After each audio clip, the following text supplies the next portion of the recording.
السلام علیکم دوستو، انسائڈ میں محمد فخر میں خوش آمدید۔ بڑی بیٹھک سے پہلے ایک اہم ترین ملاقات ہوئی ہے، اور اس اہم ترین ملاقات میں نہ صرف وہ کہتے ہیں نا جی وہ فوجی اصطلاح کے اندر ٹارگٹ کو یوں کر کے سیٹ کر لیا گیا ہے، ٹارگٹ کو بھی سیٹ کر لیا گیا ہے، وہ جو ٹارگٹ تک پہنچنے کا جو روٹ ہے اس کو بھی طے کر لیا گیا ہے، اور اس بات کو بھی طے کر لیا گیا ہے کہ ٹارگٹ کو کب اور کہاں پہ ہٹ کرنا ہے اور اس کے جو نتائج ہیں وہ کس طریقے سے حاصل کرنے ہیں۔ یہ جو بیٹھک ہوئی ہے یہ بہت ہی زیادہ امپورٹنٹ ہے، کیونکہ یہ ملاقات ہوئی ہے ایک جو ہے سیاسی شخصیت کے ساتھ، دو ایسی شخصیات کی جن کو آپ یہ سمجھ سکتے ہیں کہ پاکستان کے سب سے زیادہ طاقتور اور باخبر ترین شخصیات ہیں۔ ان دونوں شخصیات نے سیاسی شخصیت کو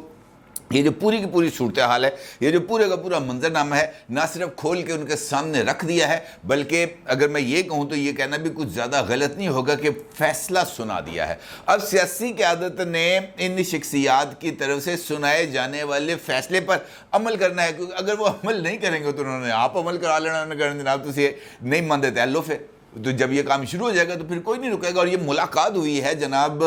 chief of army staff general Asim Munir صاحب اور D G I S I lieutenant general Nadeem Ahmed Anjum صاحب کی جناب شہباز شریف صاحب سے، اور یہ ملاقات قومی سلامتی کمیٹی کے اجلاس سے پہلے ہوئی ہے، اور اس وجہ سے اس کے اندر بہت ہی زیادہ میرے نزدیک یہ امپورٹنٹ اس وجہ سے ہے کہ کل سے جو واقعات ہوئے تھے اگر آپ اس کے تسلسل کو دیکھیں تو یہ ملاقات اب اس تمام سینیریو کو لے کر منطقی انجام تک جاتی ہوئی نظر آئے گی۔ نہ صرف نظر آئے گی بلکہ آج کے اجلاس سے جو فیصلے ہوئے ہیں ان کے تحت یہ جو وہ کہتے ہیں نا انگریزی کی مثال ہے action specs louder than words. اب یہ جو ہے نا عمل کی دنیا میں اب لوگوں کو جینا ہے، اب یہ خوابوں خیالوں کی دنیا میں نہیں، یہ نہیں ہوگا کہ کر لیں گے ہو جائے گا، نہیں، اب جو کچھ ہونا ہے وہ ہوگا بھی، اور یہ عمل کے نتیجے میں یہ جو دیگر اداروں کے اندر جو جہاں پر جو ٹارگٹ ہے اس کی سہولت کاری کی جاتی ہے ان کو بھی پیغام دیا جائے گا کہ جناب انف از انف، بس یہ نہ سمجھیں کہ اب ہم جو ہے وہ کمزور ہو گئے ہیں، قطعی طور پہ نہیں، یہ سوچنا بھی نہیں ہے کہ ایسا کچھ ہو سکتا ہے۔ اگر اس بات کو طے کر لیا جائے کہ جناب یہ اصول ہے اور اسی اصول پر کاربند رہنا ہے تو پھر اس کے پیچھے ہٹنے کا کوئی جواز نہیں ہے، اور خاص طور پر جب ادارے کی جو پلس رپورٹ ہے وہ اس بات کا اظہار کر رہی ہو کہ جناب جو ٹیمپریچر ہے وہ اس وقت چھت کو لگا ہوا ہے، تو وہ اس ٹیمپریچر کو نیچے لانے کے لیے ضروری ہے کہ وہ تمام لوگ جنہوں نے اس غم غصے کو نہ صرف بڑھایا ہے بلکہ ایک آتش فشاں بنا دیا ہے، ان تمام لوگوں کو کیفر کردار تک پہنچایا جائے۔ ادروائز اگر یہ آتش فشاں پھٹ گیا تو پھر یہ کنٹرول کرنا بہت ہی زیادہ مشکل ہو جائے گا۔ اور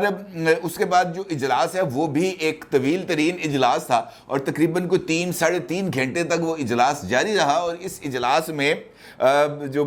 شہباز شریف صاحب ہیں وہ چونکہ اس ملاقات کے بعد اس اجلاس میں گئے تھے تو وہاں پر ذرا انہوں نے اپنے ہی وزیر دفاع کی ذرا تھوڑا سا ماحول، آپ کو پتہ ہے جب اس طرح کی چیزیں چل رہی ہوں، رپورٹا رپارٹی ہو رہی ہو، وہ مختلف انٹیلیجنس بیسڈ انفارمیشن شیئر کی جا رہی ہوں، اور خاص طور پر جب یہ پلس رپورٹ شیئر کی جا رہی ہو تو وہ ایک ماحول جو ہے وہ ذرا تھوڑا سا تلخ بھی ہو جاتا ہے، تھوڑا سا سنجیدہ بھی ہو جاتا ہے، اور بعض دفعہ اس تلخ ماحول کے اندر جو تلخی ہے وہ بڑھ بھی جاتی ہے۔ تو ایسے ماحول کے اندر ذرا وہ جو شہباز شریف صاحب کے اندر یہ ٹینڈنسی موجود ہے، وہ جگت بھی بڑی اچھی کرا دیتے ہیں، اس کے اندر بھی کوئی دو رائے نہیں، اگر آپ بیٹھے گپ شپ کر رہے ہیں تو وہ ایسا جملہ جو ہے وہ تھرو کر دیتے ہیں جس سے وہ محفل کا ایک دم ذرا ماحول بدل جائے، تو ایسے ہی کیا انہوں نے۔ بلکہ انہوں نے اگر میں یہ کہوں کہ اپنے ہی وزیر دفاع یعنی اپنے ہی قریبی دوست خواجہ آصف صاحب کی بھی کٹ لگا دی، تو یہ کچھ کہنا غلط نہیں ہوگا، کیونکہ محسن نقوی صاحب چونکہ وہ چیف منسٹر ہیں پنجاب کے، وہ بھی اس کمیٹی کے ممبر بھی ہیں، اور آج صبح ہی محسن نقوی صاحب کی طرف سے ایک امپورٹنٹ ڈیسیژن لیا گیا ہے آرمی ایکٹ کو انووک کرنے کا، اور اس کے بعد اس بات کو طے کرنے کا جناب اب جو مقدمے درج کیے جائیں گے وہ آرمی ایکٹ کے تحت مقدمے درج کیے جائیں گے، پھر انہوں نے اس کی شروعات بھی کر لی، جبکہ رات کو وزیر دفاع خواجہ آصف صاحب شاہ زیب خانزادہ صاحب کے پروگرام میں بیٹھ کے یہ کہہ رہے تھے کہ بھی آرمی ایکٹ کے تحت کارروائی کرنے کا کوئی فیصلہ نہیں کیا گیا، اور آج اخبارات کے اندر اس طرح کی خبریں بھی چھپی۔ تو جب یہ ملاقات ہو رہی تھی تو تھوڑی سی وہ میں نے صاحب سے گزارش کی کہ ماحول تو تھوڑا سا ٹینس ہوا تھا، تو اس میں جو شہباز شریف صاحب نے محسن نقوی صاحب کو مخاطب کرتے ہوئے کہا کہ آپ نے تو آج انفارمیشن کے اندر ہمارے وزیر دفاع کو بھی پیچھے چھوڑ دیا، وزیر دفاع کو اس بات کا پتہ ہی نہیں تھا کہ آرمی ایکٹ ایکٹ کے حوالے سے جناب کیا سچویشن بن رہی ہے، اور آپ نے تو ہمارے وزیر دفاع کو یہ بات باور کرانے پر مجبور کر دیا کہ جناب دیکھیں یہ جو انفارمیشن ہے، جرنلسٹ جب وزیر اعلیٰ بنتا ہے تو اس کے پاس انفارمیشن کا فلو زیادہ ہو جاتا ہے، اور وہ آرمی ایکٹ کے حوالے سے انہوں نے جب یہ جملے وہاں پر کچھ تھرو کیے تو وہ جو ایک دم ماحول کی سنگینی تھی وہ ذرا تھوڑی سی کم ہوئی، اور وہاں پر تھوڑی سی مسکراہٹیں آئیں، اور اس حوالے سے خاص طور پر جو عسکری قیادت ہے اس نے بلاول صاحب کے کل کی تقریر اور اس سے پہلے جو ان کی طرف سے یہ بات سامنے آئی تھی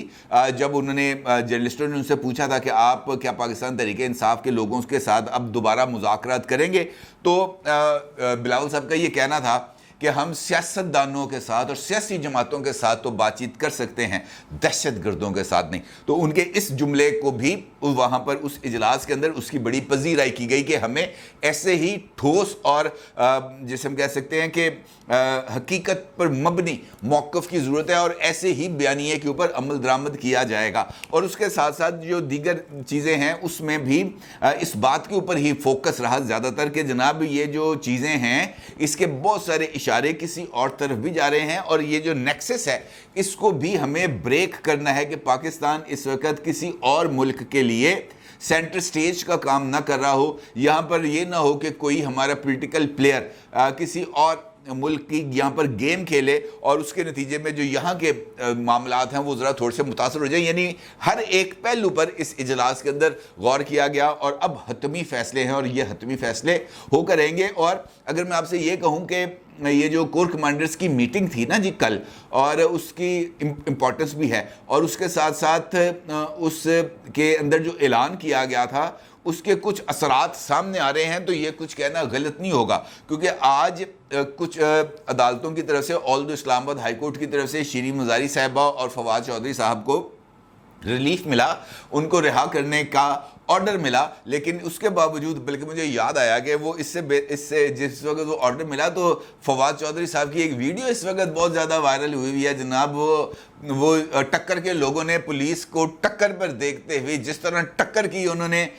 2 ٹکریں لگی ہیں، اور ٹکریں لگنے کے بعد ان کی جو دوڑ لگی ہے، بلکہ دوڑ کے دوران جو ٹکریں لگی ہیں وہ بھی دیکھنے سے تعلق رکھتی ہیں کہ کس طریقے سے یہ ٹکر کے لوگوں نے جب دیکھا کہ جناب وہ ایکسپریس کی ایک گاڑی کھڑی ہے DSNG، اور اس کے پیچھے سے ایک پولیس والا یا وہ جو ہے terrorist department anti terrorist force کا بندہ نکل کے سامنے آ رہا ہے، تو فواد چودھری صاحب نے تو اتنے بھاری بھرکم وجود کے ساتھ جس قدر انہوں نے تیز دوڑا ہے، انہوں نے دوڑ لگائی ہے، وہ اس بات کی طرف اشارہ کر رہا ہے کہ فواد چودھری صاحب کو پاکستان کی نمائندگی کرنی چاہیے۔ یہ جو مختلف ممالک کے اندر میراتھونز ہوتی ہیں نا، ریس ہوتی ہے، اس کے اندر ان کو شرکت کرنی چاہیے، وہ بڑا نام روشن کر سکتے ہیں۔ بھاگنے میں اس کے اندر کوئی دو رائے نہیں، بھاگنے میں طے ہو گیا کہ ان کا کوئی ثانی نہیں ہے۔ البتہ یہ ضرور ہے کہ باہر بھی مذاق بن گیا ان کے دوڑ کو دیکھتے ہوئے کہ جناب پتہ نہیں وہ بندے واقعتاً گرفتار کرنے آ بھی رہے تھے یا نہیں۔ اندر جج صاحب نے بھی موقع دے کے 2 جگتیں بھی کرا دیں فواد چودھری صاحب کو، انہوں نے کہہ دیا ان کو نا کہ بھائی گھر جانے کی اتنی جلدی تھی تو کم از کم کورٹ کا آرڈر ہی لے لیتے، وہ کاپی لے لیتے، مصدقہ نقل لے لیتے، تاکہ وہ جو پولیس والے تھے وہ یہ آرڈر دیکھتے اور اس کے اندر لکھا ہوتا کہ جناب اگلے 2 دن تک آپ کو بھی عمران خان کی طرح بالٹی بھر کر ضمانتوں کی دے دی ہے کہ جناب پچھلے مقدمات ہوں یا نئے مقدمات ہوں، وہ مقدمات ہوں جو آپ کے علم میں ہیں یا وہ مقدمات ہوں جو آپ کے علم میں نہیں ہیں، سب کے اندر آپ کو ضمانت دی جاتی ہے، اگلے 2 دن آپ کو کوئی بندہ گرفتار نہیں کر سکتا۔ تو آپ کو اتنی یہ دوڑ لگا کے ہانپنے کی آسان نہیں رل رہا، اس کی ضرورت کیا تھی؟ وہ جج صاحب نے بھی موقع دے کہ انہوں نے بھی کرا دیا۔ اور یہاں پر انسداد دہشت گردی کی عدالت جو لاہور میں تھی، وہاں پر بھی فواد چودھری صاحب ہوں، فاروق حبیب صاحب ہوں، یاسمین راشد صاحبہ ہوں، یا جو دیگر PTI کے جو لوکل لیڈرز ہیں، ان تمام کی جو ضمانت ہے قبل از گرفتاری وہ خارج ہوگی۔ اب کہنے کا مطلب یہ کہ یہ سمپل چھوٹی چھوٹی چیزیں ہیں جو اس بات کی طرف اشارہ کرتی ہیں کہ حالات اور وقت دونوں ہی بدلتے جا رہے ہیں، اور اس کے ساتھ ساتھ جو چیزیں ہیں وہ اب ایک دم سے عمران خان صاحب کے کنٹرول میں نہیں رہنے والی۔ یہ بات تو میں آپ کو بہت ہی زیادہ کلیئرٹی سے بتا رہا ہوں، کیونکہ دیکھیں اس راستے کے اوپر چلنا ہے نا، اگر آپ نے ٹکراؤ کے راستے کے اوپر چلنا ہے تو آپ کا دامن کو بالکل ویسے ہی ہونا چاہیے کہ جناب اب لڑائی ہے تو پھر لڑائی ہے۔ پیپلز پارٹی کی مثال میں آپ کو دیتا ہوں، ذوالفقار علی بھٹو صاحب وہ شخصیت تھے